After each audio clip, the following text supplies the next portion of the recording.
dit que la WWE a déjà tenté de nous présenter le successeur de Hulk Hogan, mais que ça a été un échec. Vous me croyez?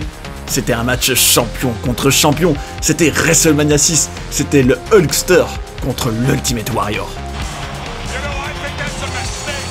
Il était censé prendre la relève du leader des Hulkamaniacs, mais rien ne se passera comme prévu. C'est un plaisir de vous retrouver sur Johnny Catch pour vivre ou revivre ensemble ce match très spécial dans l'histoire de la WWE.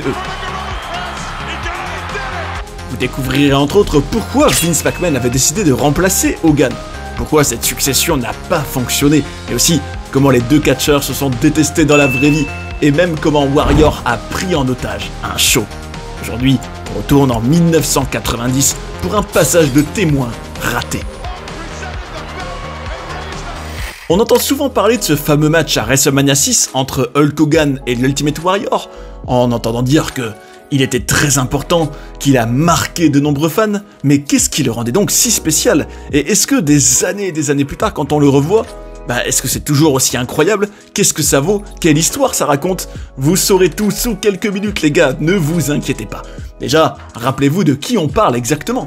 L'Ultimate Warrior, on peut considérer que il est peut-être, tout comme Hulk Hogan d'ailleurs, l'incarnation d'une époque bien précise du catch, l'époque que j'appellerais du larger than life comme jamais. Alors moi personnellement, j'en suis un grand client, je dirais même que j'en raffole, je me dis que c'est exactement ce qu'on a envie de voir dans le catch, de voir des personnages comme des super-héros de la vraie vie, qui nous font dire waouh en les voyant tellement ils débordent. Bon là en l'occurrence de muscles, mais aussi pas seulement, de personnalité, d'intensité. Avec un Warrior qui pouvait faire des promos où t'avais l'impression qu'il hurlait, enfin qu'il débordait d'énergie, comme s'il n'arrivait plus à la contenir, en sortant des discours sur dans son univers bien à lui, à base d'autres dimensions, à base d'énergie, de magie, enfin bon, complètement incroyable. Tout comme Hulk Hogan d'ailleurs. Et sachez que on arrive donc en 1990, quand ils vont s'affronter dans un contexte où Warrior, lui, comme on va le voir, était en pleine ascension, c'était la star montante. Sauf que Hulk Hogan, lui, était déjà la méga star bien établie. Rappelez-vous, WrestleMania à ce moment-là existe depuis plusieurs années maintenant. Et il était déjà dans le tout premier, il était l'homme qui a fait passer une autre dimension au catch, qui a rendu cette discipline mainstream. C'est devenu quelque chose dont on parlait dans les médias, qui est devenu connu, qui a été suivi par littéralement des dizaines de millions de personnes d'un coup, sous l'impulsion de Hulk Hogan, qui a permis de remplir des stades, remplir des arènes pour la première fois, ce qui était incroyable. Et Hogan, forcément, le temps passe, et après plusieurs années au top, il fallait commencer à songer à peut-être quelqu'un qui pourrait prendre la relève, lui succéder, en tant que poster boy de la WWE. Alors c'est vrai que Hulk Hogan avait beaucoup de Hulkamaniacs, toujours énormément de fans en 1990, mais c'est vrai que c'est naturellement la tendance, surtout dans un business comme le catch, qu'au bout d'un moment, il faut laisser la place à quelqu'un de plus jeune qui peut porter la fédération dans la prochaine décennie, tout comme Hogan venait de le faire à ce moment-là pour toutes les années précédentes. Alors, c'est dans cette circonstance, ce contexte-là, qu'on a Warrior, l'Ultimate Warrior, qui va débuter à la WWE, à la télévision en 1987, et on peut vraiment le dire, Vince McMahon a attaché une fusée autour de ses fesses et l'a envoyé dans l'espace. C'est vrai parce que Warrior, dès son arrivée, a été énormément mis en avant, présenté comme hyper cool. D'ailleurs, sachez que c'est drôle parce que Hogan a déjà déclaré qu'il trouvait qu'il était même un peu jaloux des couleurs du Warrior. C'est vrai qu'il était très coloré en termes de tenue. Il était un peu jaloux, le Hogan, qui lui est surtout à base de rouge et jaune. Et c'est vrai que très tôt, surtout dans cette époque où beaucoup d'enfants regardaient, le côté cartoonesque cartonnait, et c'est vrai que les gamins, les jeunes fans, voyaient donc ce super-héros qui était vraiment l'incarnation du larger than life, ou l'Ultimate Warrior, qui te sortait ses promos incroyables, et les gamins l'adoraient, les gamins le vénéraient même.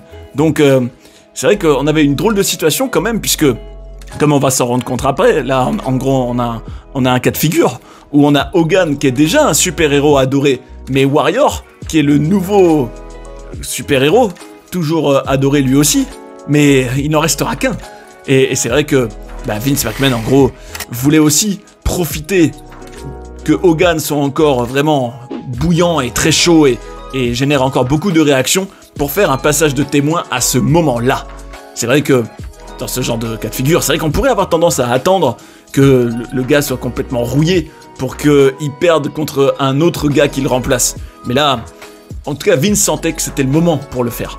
Alors, pendant ce temps, Warrior va vraiment détruire tous ses adversaires, il va être champion intercontinental, et ce qui est marrant, c'est que il le devient champion intercontinental en étant l'adversaire mystère du Honky Tonk Man, et il le détruit dans un squash, hein. En gros, le Warrior, à ce moment-là, rendez-vous compte, alors que Honky Tonk Man semblait être champion depuis un siècle, vous aviez Warrior qui venait mettre fin à son règne, pouf, de manière épique, de manière très rapide, et là, tout ça mènera à ce que dans le Royal Rumble de 1990, Warrior et Hogan se fassent enfin face, et là, la foule explosait. C'était un moment incroyable d'avoir, vous rendez-vous compte, les deux gars qui étaient au top tous les mois d'avant et même les années d'avant, qui enfin se retrouvaient. C'était un moment de ouf.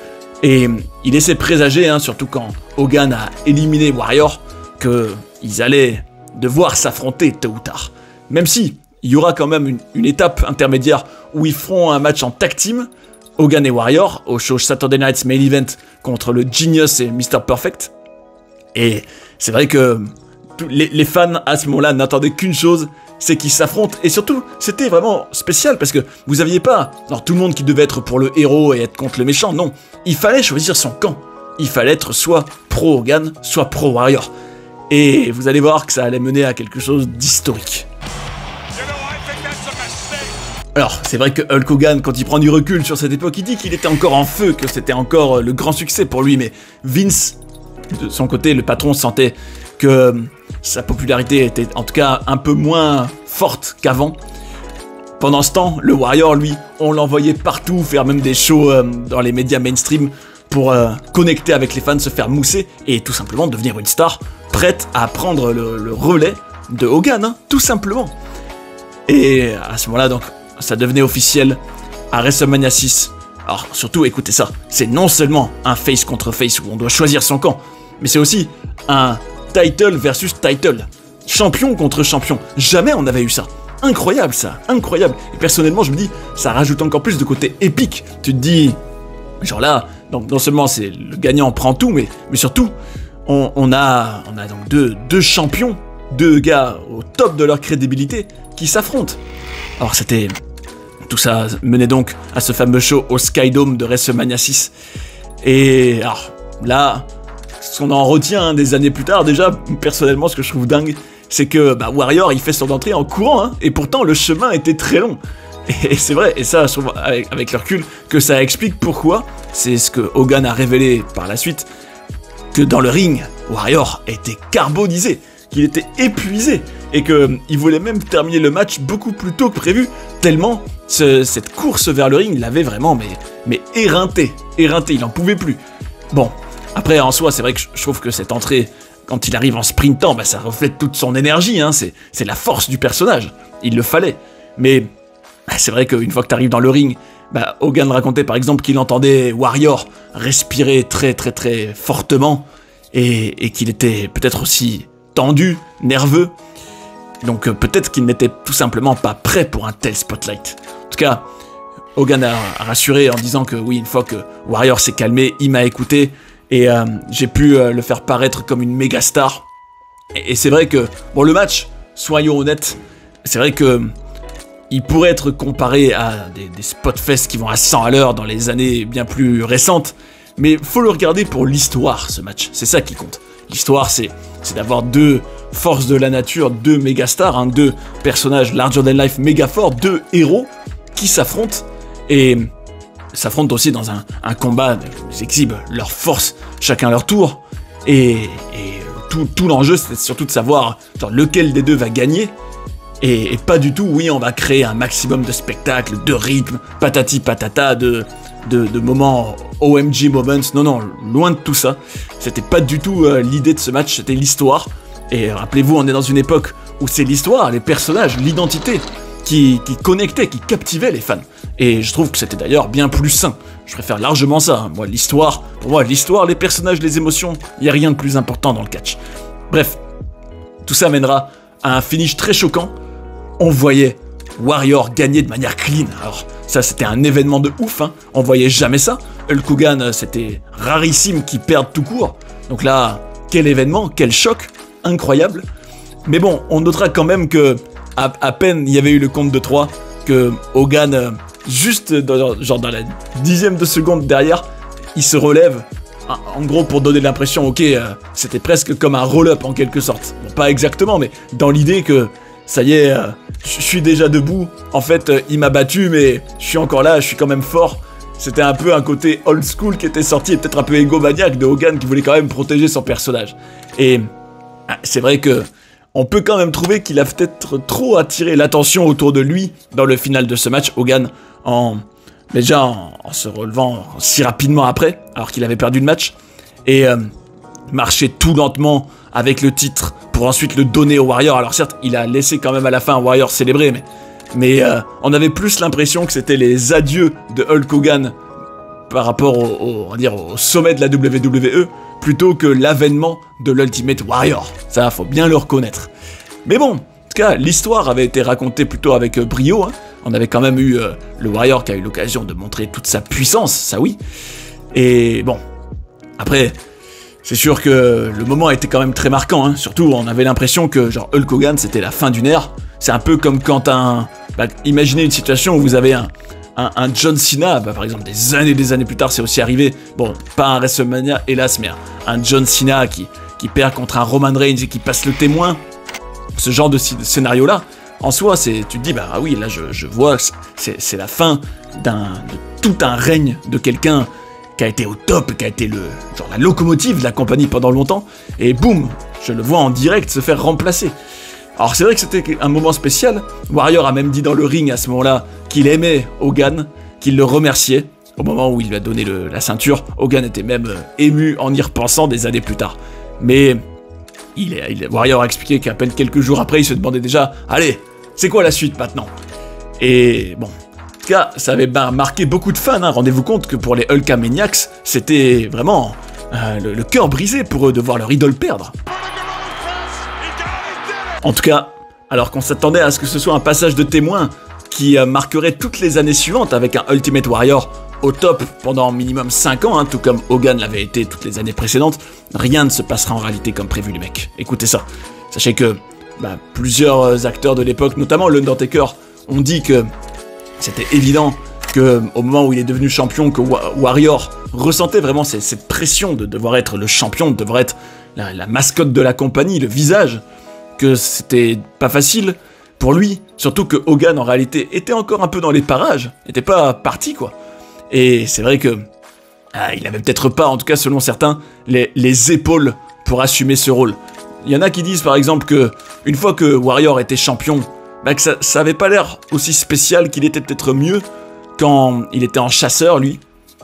Et même en termes de business, en termes de chiffres, Bruce Pritchard, l'officiel qui était donc déjà dans les parages à cette époque-là, a expliqué que l'industrie se portait mieux, en tout cas la compagnie avait plus de succès en termes de remplissage des arènes, de produits dérivés, d'audience, etc. quand c'était Hogan au top plutôt que l'Ultimate Warrior. Et donc dans cette logique, dès le Royal Rumble suivant, Warrior perdra sa ceinture contre le sergent Slaughter, qui se fera battre par Hulk Hogan au WrestleMania juste après. Donc finalement, on revient à la case départ, un an plus tard, et ce passage de témoin a un peu servi à rien. Et c'est vrai que ça coïncide avec une période où Warrior avait un peu pété les plombs en coulisses. On avait pu apprendre qu'un beau jour, il avait pété un câble sur un pauvre enfant qui lui demandait un autographe, et il avait même dû tourner une vidéo d'excuses pour ça.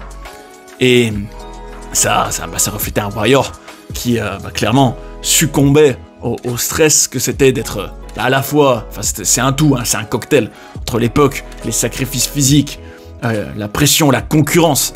C'est vrai, c'était un monde de requins, hein, encore plus à cette époque-là, hein, pour en plus gagner le plus d'argent possible.